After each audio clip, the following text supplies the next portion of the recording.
Hello friends, welcome to my channel కథా సమయం. ఈరోజు వీడియోలో మధు ప్రేమ్ల లవ్ స్టోరీ రెండవ భాగం విందాం. మధుని కాలేజ్ దగ్గర డ్రాప్ చేస్తాడు ప్రేమ్. ఈవినింగ్ పిక్ చేసుకుంటావు కదా అని అడుగుతుంది మధు. హా, తప్పుతుందా?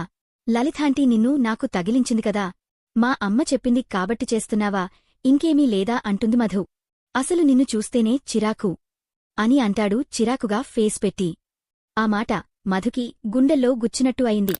కాని ఆ బాధ బయటికి కనిపించకుండా ఓకే బాయ్ అని డల్గా చెప్పి కాలేజ్లోకి వెళ్తుంది. ఇదేంటి ఇంత ఫీలయింది, నేనేమన్నా అని?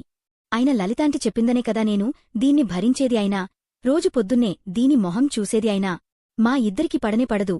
ఇప్పుడు ఎందుకు ఇంత ఫీల్ అవుతూ వెళ్ళింది?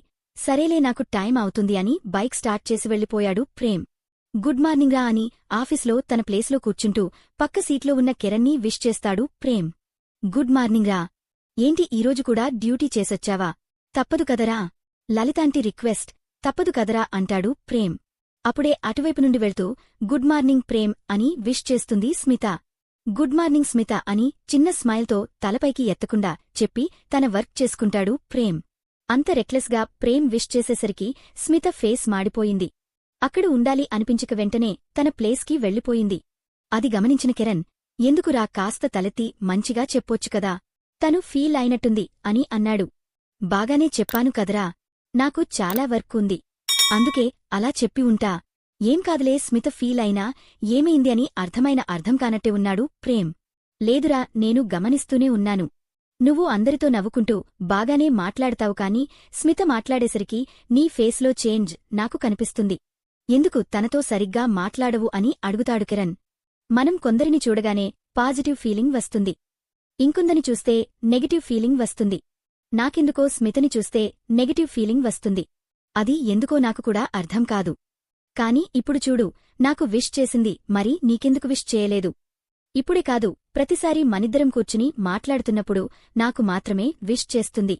పక్కనే ఉన్నా కదా, నీకెందుకు విష్ చేయదు? తన బిహేవియర్లో నాకు ఏదో తేడా కనిపిస్తది. ప్రతిసారీ తన బిహేవియర్ నాకు నచ్చదు. అందుకే నేను అది విష్ చేసింది కాబట్టి ఏదో చేసేస్తా అంటాడు కిరణ్. కాని నువ్వు అలా బిహేవ్ చేస్తే తను బాధపడుతుంది కదరా అంటాడు కిరణ్ స్మితమీద కన్సర్న్తో. దీనికే ఫీల్ అయింది అని నేననుకోను. నువ్వు ఎక్కువగా ఫీల్ అవ్వకుండా వర్క్ చూసుకోరా, చాలా వర్క్ ఉంది అని పనిలో పడతాడు ప్రేమ్. ఓకే అని తను కూడా వర్క్ చూసుకుంటాడు కిరణ్. తన సీట్లో కూర్చున్న స్మితకి బాధ, కోపం ఒకేసారి వస్తుంటే నేను అంటే నీకెందుకు అంత చులకన ప్రేమ్? ఎవ్రీ టైం నాకు నేనుగా నీతో సందర్భం లేకపోయినా మాట్లాడుతున్నానా? నువ్వు ఎంత రెక్లెస్గా నాతో బిహేవ్ చేసినా నేను నీతో మాట్లాడకుండా ఉండను. Because I love you. నిన్ను కూడా నన్ను ప్రేమించేలా చేసుకుంటాను అని మనసులో అనుకుంటుంది స్మిత. ఇది ఇలా ఉండగా బ్రేక్ టైంలో పరధ్యానంగా కూర్చున్న మధుని మధు మధు అని పిలుస్తుంది విద్య. ఏదో ఆలోచిస్తున్న మధు ఈ లోకంలోకి వచ్చి హా ఎంటే అని చిరాకుగా అంటుంది మధు. ఏంటే అంత చిరాకు? ఎన్నిసార్లు పిలిచినా పలకట్లేదు. ఏం ఆలోచిస్తున్నావు అంతగా? క్లాస్ జరిగేటప్పుడు కూడా ఏదో ఆలోచిస్తూనే ఉన్నావు. ఏం జరిగిందో చెప్పు అని అడుగుతుంది విద్య.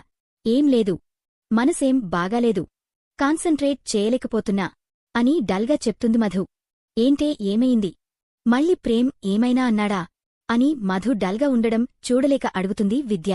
ప్రేమ్ నన్ను ఏమన్నా అన్నా నేను అంతగా ఫీల్ అవ్వను, అది నీక్కూడా తెలుసుకదనే. నన్ను చూస్తేనే ఏదో ఒకటి అంటాడు అని తెలిసికూడా కావాలనే వాడి దగ్గరికి వెళ్తా, వాణ్ణి చూడకుండా ఉండలేక. అవును, కాని ఇప్పుడు ఎందుకు డల్గా ఉన్నావే? నన్ను ఏడిపించాలని ఏదో ఒకటి అంటాడు అనుకున్నాను, కాని నా మొహం చూస్తేనే తనకి చిరాకు అంటా అని బాధగా చెప్తుంది మధు. ఆ మాట ఎప్పుడూ అంటూనే ఉంటాడు కదా, నిన్ను ఏడిపించాలని అనుంటాడే. కాదే, ప్రేమ్కి నేనంటే అస్సలు ఇష్టంలేదు. ఏదో మా అమ్మ మాట కాదనలేక రోజూ నన్ను కాలేజ్లో డ్రాప్ చేస్తున్నాడు, కాని నామీద వాడికి ఫ్రెండ్ అన్న ఫీలింగ్ కూడా లేదే. ప్రేమ్ నన్ను ఏడిపిస్తుంటే నేను కూడా వాణ్ణి ఏడిపిద్దామని ఏదో ఒకటి అంటాను కాని అవి నా మనసులో నుండి రావు. వాడు ఎన్ని మాటలన్నా అలా వాణ్ణి చూస్తూ వాడి దగ్గరే ఉండాలనిపిస్తుంది. ప్రేమ్ నాకన్నా 2 సంవత్సరాలు పెద్ద. చిన్నప్పటినుండి స్కూల్లో కాలేజ్లో నన్ను కేర్ చేస్తూ నా చుట్టూనే ఉన్నాడు. నన్ను ఎన్ని మాటలన్నా కూడా ఒక్క క్షణం కూడా నన్ను ఒంటరిగా వదిలిపెట్టేవాడు కాదు. నన్ను వాడు తిడుతూనే కేర్ చేసేవాడు. వాడి కేరింగ్లో ఎప్పుడు ఇష్టపడడం స్టార్ట్ చేశానో నాకే తెలీదు. ఆ ఇష్టం ప్రేమగా ఎప్పుడు మారిందో కూడా తెలీదు. మెల్లిమెల్లిగా ప్రేమ్ని ఒక్క సెకండ్ కూడా చూడకుండా ఉండలేకపోయేంతగా వాడి మాయలో పడిపోయాను. కాని ఇవాళ ప్రేమ్ మాటలు ఇక్కడ గుచ్చుకున్నాయి అంటూ గుండెమీద చూపుడు వేలుతో చూపిస్తూ చెప్తుంది మధు. అంతగా ఏమన్నాడే అని అడుగుతుంది విద్య. ప్రేమ్ ఒక అమ్మాయిని ప్రేమిస్తున్నా అని చెప్పాడు అని కళ్లనిండా నీళ్లతో చెప్తుంది మధు. ఇన్ని రోజులలో ఏ ఒక్కసారైనా ప్రేమ్ మీద నాకున్న ప్రేమ నా కళ్లలో కనిపించలేదా వాడికి? నా ప్రేమలో ఏదైనా లోపం ఉందానే అని ఏడుస్తూ అంటుంది మధు. నువ్వు ప్రేమ్ని ఎంతగా లవ్ చేస్తున్నావో నాకు తెలుసు. ప్రేమ్ ఏదో సరదాగా అని ఉంటాడు అని ఓదారుస్తుంది విద్య. సరదాగా కాదే, నిజంగానే చెప్పాడు. ప్రేమ్కి రోజూ కలలో ఒక అమ్మాయి వస్తుందని చెప్పాన్కదా, ఆ అమ్మాయి అని మధు చెప్పగానే ఒకటేసారి పెద్దగా నవ్వేస్తుంది విద్య.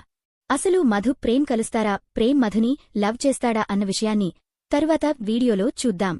ఈ వీడియో నచ్చితే లైక్ చేయండి. అలాగే మరిన్ని కథలు వినాలంటే మా ఛానల్ని సబ్స్క్రైబ్ చేసుకోండి.